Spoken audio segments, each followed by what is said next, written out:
Hello, I'm Gustavo Tolosa, the creator and the host of this online book club for whole food, plant-based fans and for anyone who wants to hear the really good news about how eating a plant-based diet will improve your overall health, your immune system, and will in many cases reverse chronic diseases. So today we are reading chapter 8, and we're getting close to finishing this wonderful book.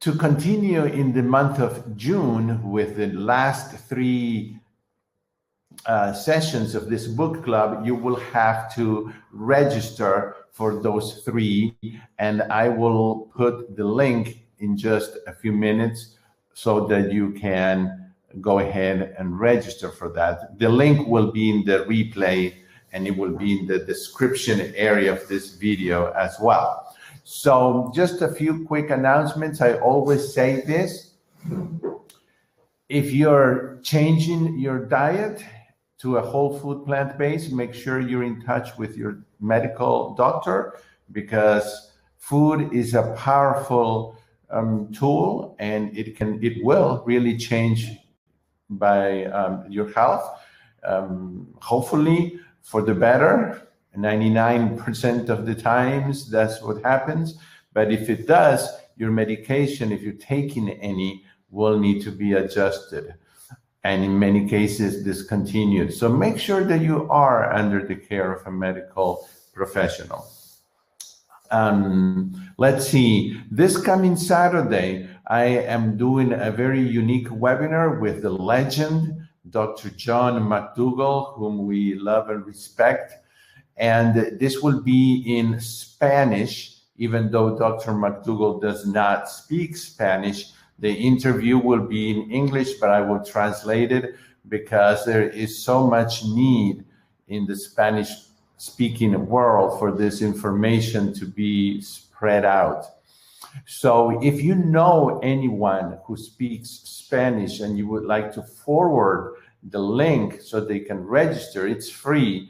This link is also in the description area of this video, and it will be included in the email with the replay. And on Sunday, we have the legend also of all legends, to me, the best psychologist in the world, Dr. Douglas Lyle. He will be talking about a very, very interesting topic, which is self-esteem and self-confidence, which I think are key to succeeding at changing the way that we eat when you're changing diets. And so this will be a very unique, I don't think he has ever talked or been interviewed on this topic, comparing these two concepts, and I think you will love it. That link is also going to be in the description area of this video, and it will also be included in the email that you will receive, and it's free as well. So those are things that are coming up. Let's get started with chapter 8, which is a chapter that I consider myself sort of, I guess, an expert, just because besides having been a whole food plant-based proponent and person, and having succeeded at it, and having interviewed so many doctors, dietitians, and psychologists, and also having traveled so much because of my profession as a concert pianist and lecturer, and I have had to deal with this issue and continue to all the time, which is eating out at restaurants and also traveling. Of course, now traveling has decreased quite a bit, but still, at some point, we all hope we'll be back to some kind of normal. And we need to know how to handle these things that come our way. So Dr. Neil Barnard says that it is not always easy to follow a perfect diet in an imperfect world. This is chapter 8, which in my newer edition is page 116. So this is an imperfect world because it's not made for us yet. Things are changing rapidly, but we still don't have numerous restaurants that cater to this way of eating, which is whole food, plant-based, no oil or minimum amounts of oil. So what do we do? Well, dining out is part of life for many people. And you ought to be able to enjoy a night on town with friends or loved ones without missing a beat on your new healthy diet. So luckily many restaurants menus offer plenty of healthy selections, but unfortunately others are limited. So first I'm going to read, I'm going to read, highlight parts of this chapter, and I will interject my own experience. So this is important. First of all, he says, think internationally, because the standard American diet will not give you a lot of choices. You can eat at an American restaurant. American restaurants have wonderful salad bars with so many options, and that is a wonderful choice. Also, believe it or not, steak houses, if you're not going to be tempted by the smell of the food there, steakhouses are one of the best. At least for me, I'm not tempted to eat meat. So what do we find there? Often we find baked potatoes, and we find baked sweet potatoes, and we find steamed broccoli or steamed other veggies that we can put on top of the potato or sweet potato. We also have salads. So I find it very good for me to eat at those places. So internationally, why internationally? Because a lot of the ethnic foods are based on starches and veggies. So in an Italian restaurant, for example, Dr. Barnard says you can have spaghetti with a marinara sauce or minestrone, or you could have a healthy salad or a chunky vegetable and tomato pizza, steamed spinach. The thing is that all of those things, other than maybe a salad, all of those things are going to have oil. You could always ask the server to to please tell the chef to either minimize the oil or use no oil. Of course, when you have a marinara sauce that has been made in advance, they're not going to go and make new marinara sauce for you. So just know that in some cases it's imperfect, but of course you want to try to balance that by maybe ordering a large amount of steamed vegetables with no oil, or a salad, and perhaps you're taking with you your oil-free salad dressing, and just pile the veggies on that spaghetti and that sauce, and maybe ask them to bring the sauce on the side, which is really good, because then you can just put a little bit of sauce and then pile the veggies on. At a Mexican restaurant, you can have bean or vegetable burritos, veggie fajitas, which of course are going to have oil, and you can ask them to minimize it, and then rice and salads. Most Mexican restaurants have stopped using lard to make their beans, but you might want to ask. I ask, if they have lard, then I really don't order them. I don't want to ingest that substance. And they're all happy to skip the cheese. So you can always use salsa.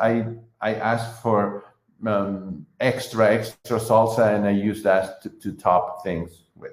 So Latin American restaurants also, like Cuban and Brazilian restaurants, offer black beans and rice, which is great. Also plantains and salads and salsa and other things you can find there. Chinese restaurants, you have to know ahead of time that they use generous amounts of oil. So you have to ask them to minimize it, because in reality, they're not, most of them don't know how to cook without oil. You could get vegetable spring rolls that are not fried. There are some soups that perhaps have no oil. Make sure that they're not made with broth that is made with fish. And you can also have some other dishes. They always have dishes that have just vegetables and are good. But again, if this is once in a while, okay. And if it's not a lot of oil and you're good with that, go ahead. But just be aware that it's very difficult to get something with no oil. Now, in a Japanese restaurant, things change and it's easier, because you can have a variety of sushi that is made with all of these wonderful things like carrots and cucumbers and radishes, sweet potatoes, and many other ingredients. And they also have miso soup, salads, seaweed, and various appetizers. I have had very, very good sushi that is vegetarian or vegan. What else? Indian restaurants. I love Indian food, Indian from India.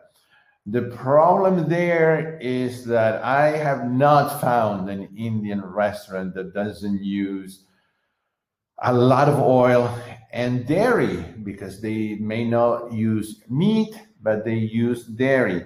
So you have to be very careful there. The best thing, and this is what I do, is if I know that I'm going out and it's not a spontaneous thing that doesn't give me time, I go to the website of the restaurant and I carefully study the menu and I see what they offer, and I see if I can order something as is from the menu. If not, what I do is I start looking for options that I could either, sometimes there are appetizers, or not appetizers, but side dishes that I can combine and make my own meal. Like I could order 2 or 3 orders of rice, because usually 1 order of rice is this much. And then I order different veggies, some steamed, some raw, and I make my own with a little bit of soy sauce. But you may be able to see, oh, they have this and they have that. Okay, I'm gonna ask and see if they could combine them in the kitchen. You just ask them, and you always are asking very politely. You don't want to sound like a snob and say, I don't eat meat or dairy, and I'm vegan, and I can't eat this stuff. So what can you do? Don't go like that, because it's not going to work. So just ask in a very polite way. And so think international first, and go to the websites. And even if it's something that was spontaneous with a group of friends or family, oh, let's go out, you can still in your phone go and look for the restaurant, and if everybody's willing to go to a restaurant that has vegetarian and vegan options, then you know probably what they are, and you can go to those places. You can go to you can just type vegan restaurants in a search engine and find some. So second, he says, ask for what you want Most restaurants will gladly alter their main offerings to accommodate a special request. You could ask for a vegetable plate, or you can say that you would like pasta topped with tomato sauce instead of meat sauce. And this is something that Dr. Barnard says, and it's so true. Restaurant kitchens often overdo it with oils. So ask your server how foods are prepared and request that your meal be made with as little oil as possible.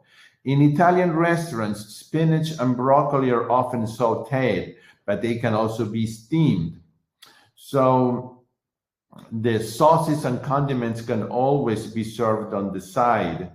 And ask for what you want, and you will be glad that you did. So those are the two things he recommends. Go for international or ethnic foods, and then politely just ask for what you would like. And I have found that in most cases, they are very glad to accommodate your needs.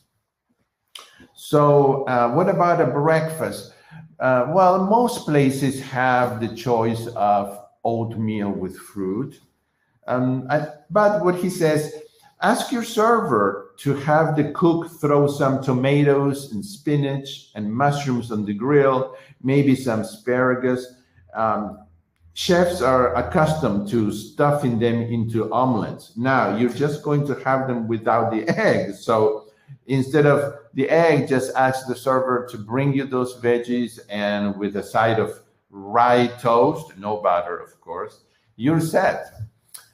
But just remember that those veggies that they're going to cook, they're cooked on that in a kitchen where they're cooking eggs and meat and sausage and other things, and they're not going to go and wipe everything so that there's no oil. So you will be ingesting some amounts of oil, even if you have this meal that Dr. Barnard is recommending.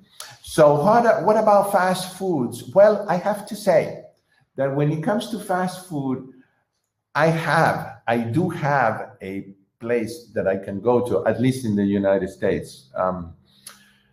And that is Wendy's, because Wendy's have baked potatoes, and I usually get two, and I tell them that I just want them plain and dry with nothing on them. And then I order a side salad, and I can eat at a fast food restaurant. Taco Bell has a bean burrito. Just tell them to not put cheese. And it really is entirely vegan. If you like, add tomatoes, lettuce, or jalapeno chili to this bean burrito.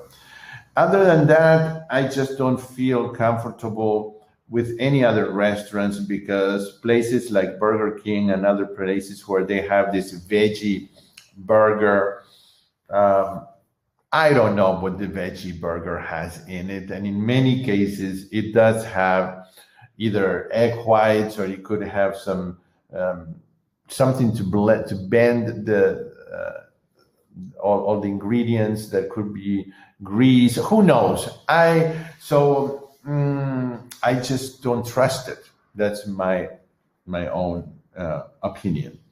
So then he goes on and talks about two people's experiences, and one of them says what I always say and do, which is if you have to join friends at a restaurant that you know is not going to be accommodating, then make sure that you're not arriving in a starving mode, and that you eat ahead of time. This goes also when you go to a party.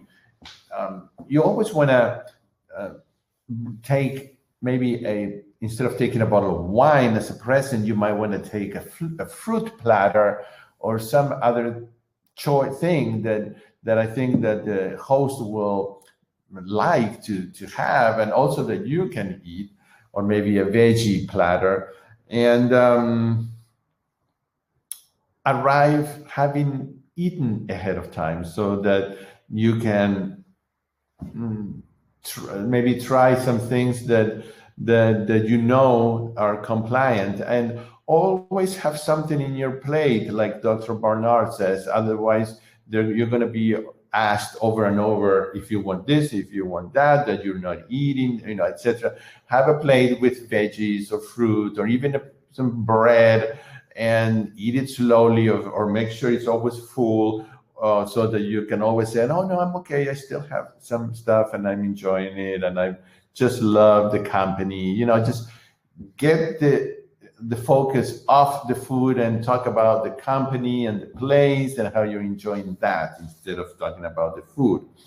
When you're traveling, you can take some granola bars. You can get also some dry soups that you could just ask for hot water anywhere, even on a plane. I have done this.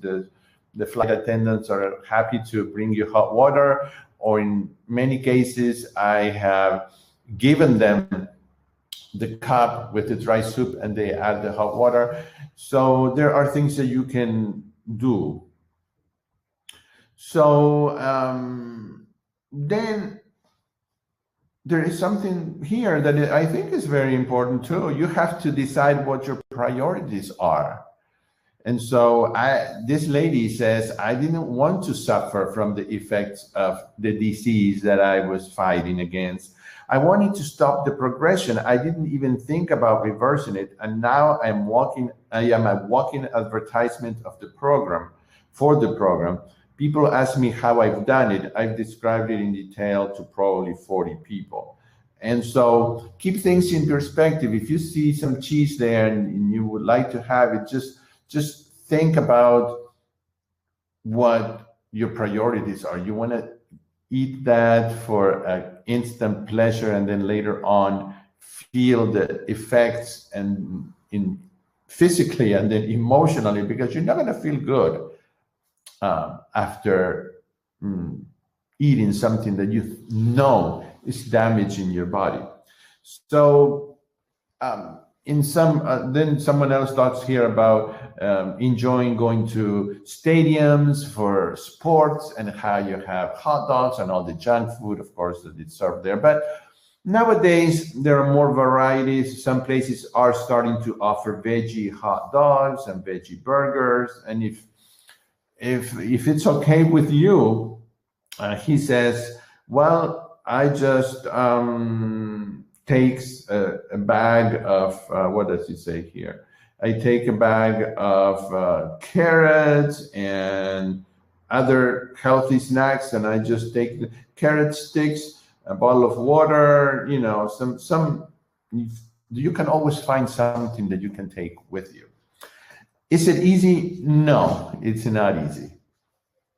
And you get used to it gradually. Now, what about traveling? Well, there is a website and an app called Happy Cow, Happy Cow's Vegetarian Guide. And if you have it in your phone, you can put where you're at, or the app will capture where you're at, and it will give you choices of restaurants, and that you can go to and have some choices. What else?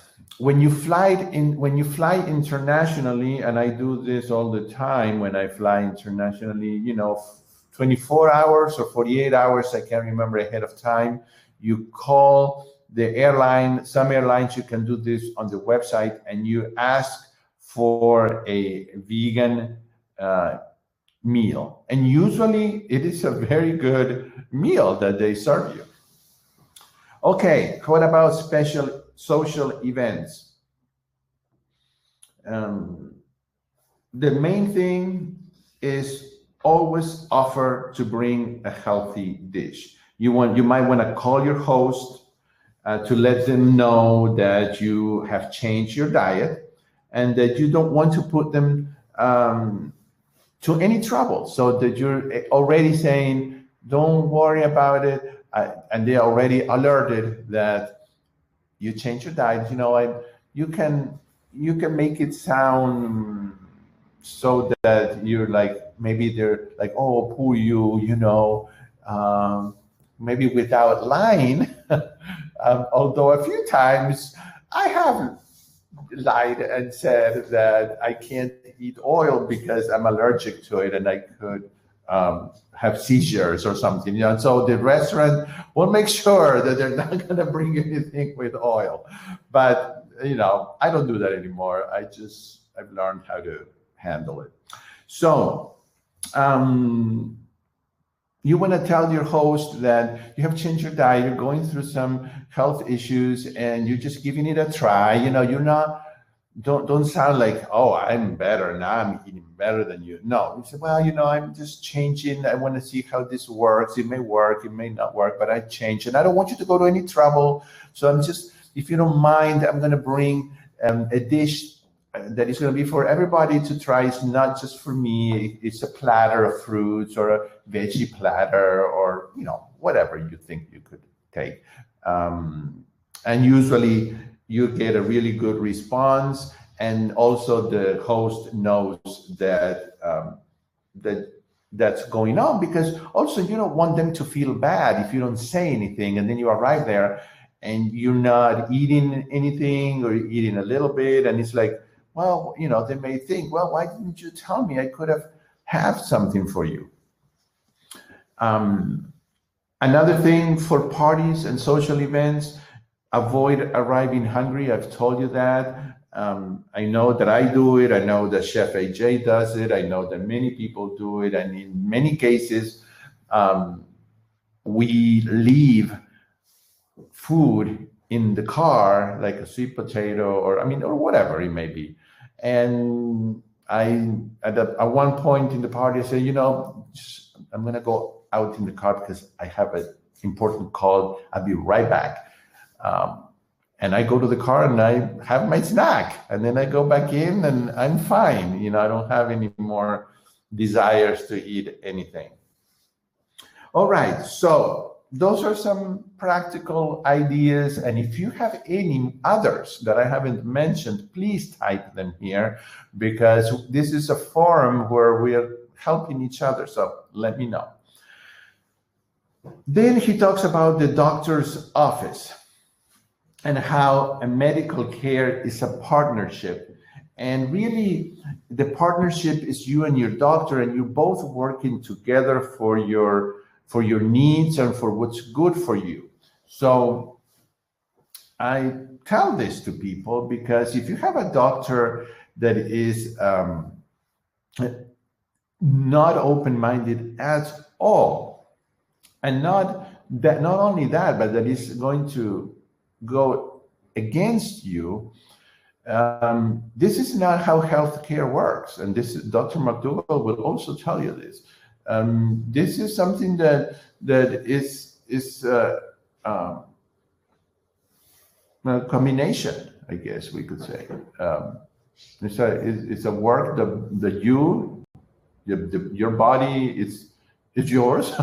So and you know it. You know your body better than even your doctor. So make sure that that you know that, so that when you talk to your doctor, to your physician, you will know, what your rights are as a patient. You do have the right to eat healthy, and I totally doubt it that a doctor would say, no, don't do this because this is a really healthy diet, and I don't want you to eat a healthy diet. I want you to continue eating an unhealthy diet. I just don't think that's going to happen. So if it says here, this is page 122. Some physicians show little interest in the topic of nutrition, while others have frankly outdated or untested ideas about it. I suggest you lend a copy of this book to your physician with a sticky note flagging chapter 14. Why? Well, because chapter 14 was written for doctors and it shows them how they can help you best. So remember that there is a chapter in this book that Dr. Barnard wrote it for doctors. Now, what are the chances that your doctor is going to read it?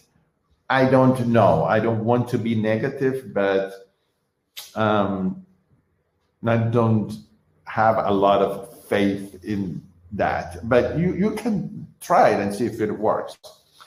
So you can help by holding up your end of the partnership. That means following your doctor's advice, provided that it is sound and that you agree with it, letting him or her know how you are doing, calling promptly if your blood glucose drops below 70 milligrams, or whatever other criterion is set, and take a vitamin B12 supplement so that he or she will not worry about your, having a deficiency. The truth is, your nutrition is much better on a vegan diet than on an omnivorous diet. But a knowledgeable doctor will want to be sure that you're getting your B12. So here comes now on page 123, a very difficult topic, which is when your loved ones, the people that should be helping you and encouraging you, don't. And I have talked about this with many of the professionals that I have interviewed, and there are interviews in my YouTube channel about this. And it's always, there's not a perfect answer. If family members tease you about your eating habits, remind them how important your health is to you. Explain that it is tough for you to have unhealthful foods around the house, and that you really need their help. Ideally, they will join you in your new and healthy way of eating. If they just will not change, then at a minimum, they must keep their food separate and not tease or tempt you with unhealthy items. So if that is the case, every case is different, and you might need help from Dr. Lyle, who is an expert in this. And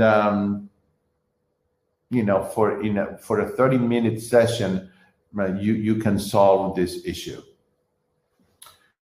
You can also ask your family or friends to just try this with you for 3 weeks, and explain how you're just asking them to join you or to support you in this for only 3 weeks. Almost anyone can do something for 3 weeks. Chances are that after 3 weeks, they will be more willing to be on your side. Present healthful foods without pushing them, and recognize that it often takes a couple of tries before a new item really catches on. Dr. Barnard suggests that you don't fix special foods for you and special meals that are unhelpful for them. Some people do this, figuring they cannot change others' bad habits. But remember this: not only will introducing healthful foods to your family bring you some very important allies, it will benefit your loved ones as well. Let's see what else we have here on page 124.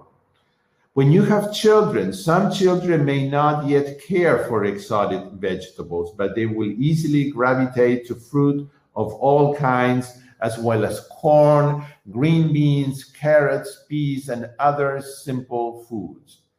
Avoid wrangling with a child who is reluctant to try a new food. Sometimes altering the form of the food makes a huge difference. A child who does not care for the texture of cooked spinach may like fresh spinach as part of a salad. Steamed broccoli and cauliflower may be intimidating, but they may be perfectly acceptable when chopped and added to a soup or stew. So kids may not go for lentil loaf, but they love veggie burgers and hot dogs and sandwiches made with vegetarian deli slices. It just helps to present choices.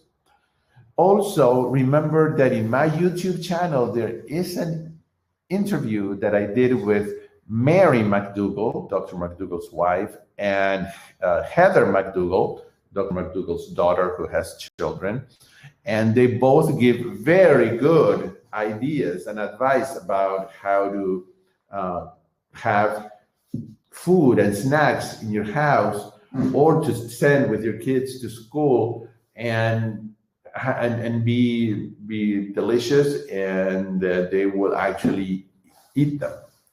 So next week we will talk about something very important, which is what happens when you're not losing weight.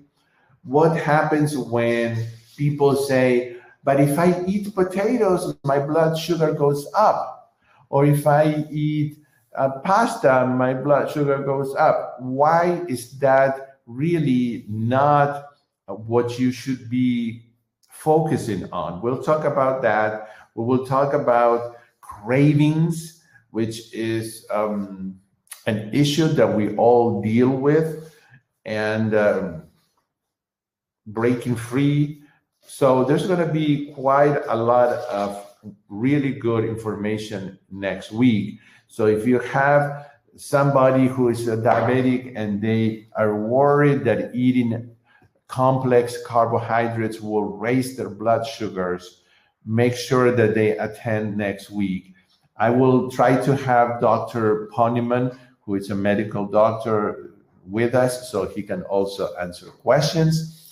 And I hope that you have enjoyed this webinar. Now, what I'm going to do is give you the link here, and in case you want to register, I hope that you do. For the next 3, I am sorry, I cannot add more sessions to this set because the system doesn't allow me to do that. And here is the link, so that, and I will send that and I'll put it in the description area so that you can actually register and we can finish the book. And then I have a very exciting book that we will read for our next book club. So I hope that you all have enjoyed this as much as I do every week, and I will see you next week. In the meantime, if you go out to eat out, or if you travel and you have an experience, whether it's positive or negative, I would love to hear it. Please email me at info@plantemus.com, info@plant, like PLANT, then EMUS, and I will, if you allow me, then I can share your story with everybody else. Bye-bye, everyone. See you next week.